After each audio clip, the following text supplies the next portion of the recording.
मग 3400 मेगावॅट कुठं, 60,000 megawatt capacity असणारं हे मेडांग धरण मानलं जात आहे. कशावरती? ब्रह्मपुत्रा नदीवरती. मग एवढं मोठी कॅपॅसिटी असणारं जे धरण आहे त्याचं पाणलोट क्षेत्र किती असेल? जर सपोज उद्या पावसाळ्यामध्ये अचानक चायनाने या सर्व धरणांचे दरवाजे ओपन करून टाकले तर भारतावरती अणुबॉम्ब फेकण्यापेक्षा पण 10 पट जास्त डिस्ट्रक्शन होऊन जाईल. कारण अख्ख्याच्या अख्ख्या अरुणाचल प्रदेशमधले गाव आणि आसामच उद्ध्वस्त होऊन जाईल. हा वॉटर बॉम्ब आहे, बरोबर. मग आता 60,000 मेगावॅट म्हणजे एका तासामध्ये 60,000 मेगावॅट वीज निर्मिती करण्याची क्षमता. मी एका तासामध्ये म्हणतोय, 24 तास तुम्ही काढा. आता 1000 मेगावॅट मधलं आपण फक्त 1 मेगावॅट पकडूया. 1 मेगावॅट म्हणजे एका तासामध्ये 1000 युनिट.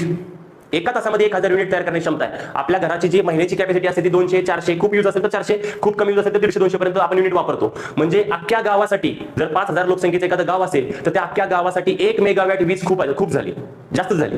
ओके, हे 60,000 मेगावॅट करते. आपल्या भारताची कॅपॅसिटी किती तुम्हाला ऐकायला आश्चर्य वाटेल. आपलं जे कोयना धरण आहे, आपल्या महाराष्ट्रामध्ये सर्वाधिक जास्त कोयना धरणातून वीज निर्मिती होते, जलविद्युत निर्मिती हायड्रो पॉवर मधून. ती आहे 1920 ते 1960 मेगावॅट.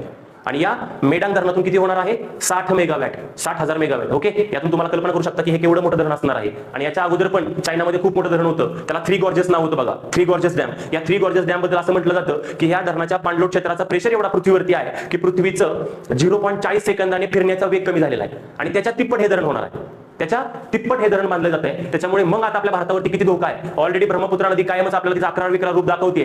त्यासोबत